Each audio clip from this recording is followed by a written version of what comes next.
মফিজুল হোসেন সুমন ভাই, মফিজুল হোসেন সুমন ভাই।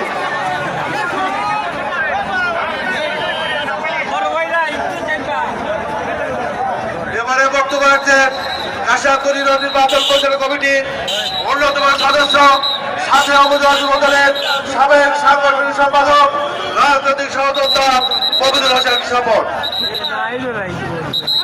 বিসমিল্লাহির রহমানির রহিম।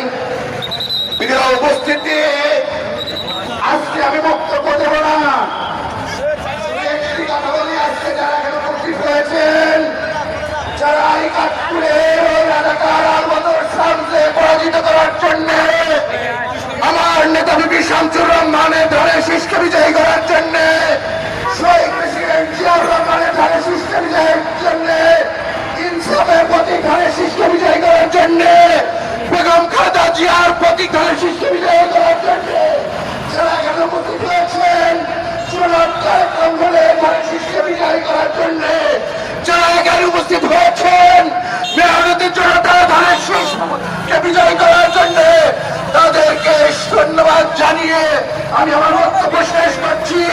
আল্লাহ হাফেজ। বাংলাদেশ জিন্দাবাদ, বাংলাদেশ জাতীয়তাবাদী।